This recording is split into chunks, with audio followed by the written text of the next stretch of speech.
Well, the survey is really benchmarking the top 100 companies as listed on the JSE against the integrated reporting framework itself to then see how far they are going in terms of embracing this integrated reporting framework as published in December 2013. So it's fairly new, but it's then keeping track on how far the companies are embracing the framework itself.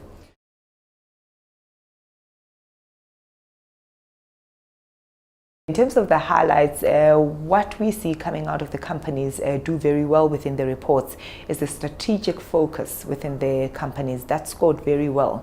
And clearly the companies are starting to hone in and really want to communicate with the stakeholders what their strategy is and what their future outlook is. And going back again to that sustainability factor, they are really trying to communicate to the stakeholders, how am I going to be sustainable in the short, medium and long term?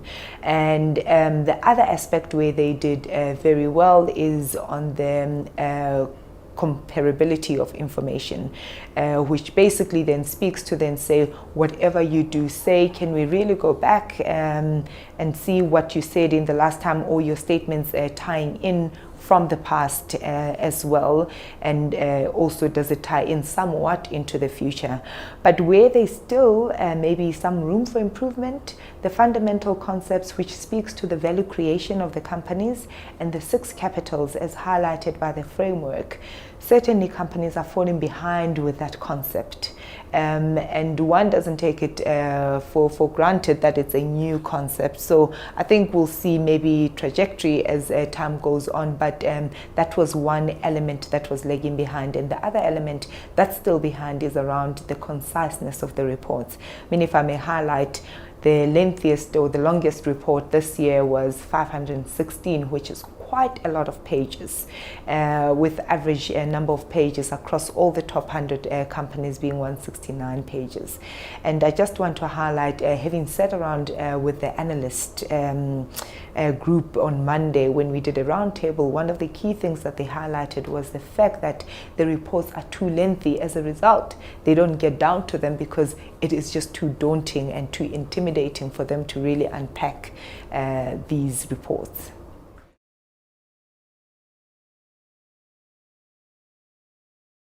I guess the key thing and what maybe some of the challenges, and we heard from some of our winners today from the survey being Tsogo-san, Royal Bafokeng coming second and Asolometo coming third, is the fact that materiality still is quite an issue that needs to be understood well within companies to say, really, what are those key material items that I need to report to? So I think there's a lot of items that they want to communicate to their stakeholders, but it's really honing down to say, what are the key items that we should really be communicating? Yes, other aspects may be found in some other reports within maybe our corporate reporting suite itself.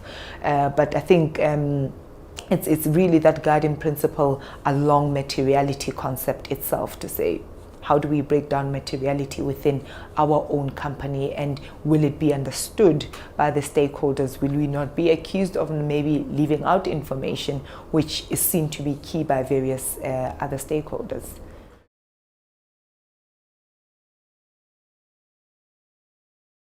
So the 2 years are not necessarily comparable, and the reason for that, that's because last year the MARC plan consisted of both integrated reporting and King 3 elements. As a result, this year, with the advent of the integrated reporting framework coming out in December 2013, the MARC plan was completely on the integrated reporting framework. So as I said, last year it was slightly diluted with the King 3 requirements, so you cannot really compare the 2 years as such. However, the one thing that we can say, with an average of 62%, there is good traction, I think, on the top 100 listed companies when it comes to integrated reporting.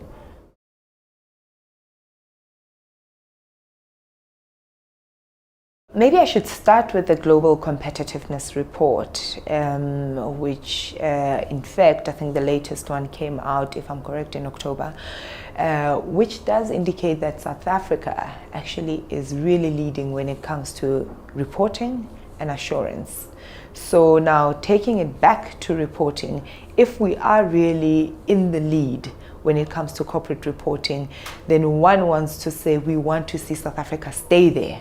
And that's why Nkonki got involved, to say we want to promote this sort of quality of reporting coming out of South Africa, and making sure that we really stay and give that confidence to the global markets, and I guess to the markets in general, that reporting in South Africa is really at the top. So with our surveys dating back to 2011, we've seen companies basically try to compete in that space, in making sure that they do their best when it comes to reporting. And for us, that gives us joy, because then if companies are starting to compete to make sure that their reporting is right, then it keeps that South Africa sort of lead right at the top. And again, it brings back confidence, as we said, to the capital markets, and I think the general markets widely.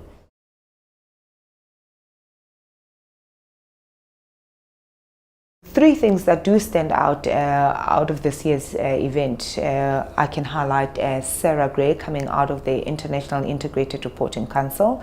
Secondly, hosting the awards at the JSE company or JC building itself, and thirdly, the amount of time it actually took to communicate the key messages around integrated reporting. Now, going back to Sarah, this was very important for us to bring in a director within the International Integrated Reporting Council, to basically partnering with us and making sure that we are communicating the right message, and secondly, to make sure that our top 100 listed companies understand what is happening globally, which I think some of the key messages coming from her were the fact that indeed South Africa is in the lead when it comes to integrated reporting. And secondly, we see the world follow suit to where South Africa is at the moment. And she's highlighted quite a number of things ranging from the G20 to where Japan or the Asian markets are regarding integrated report. Secondly, hosting it at the JSE, it is really the home of the top 100 listed companies. And thirdly, the key thing, I mean, you always want to really be communicating quality to people. So we had the event. It was very concise, and I think quality information came through, and the people that really participated did get the highest quality of information out of the event.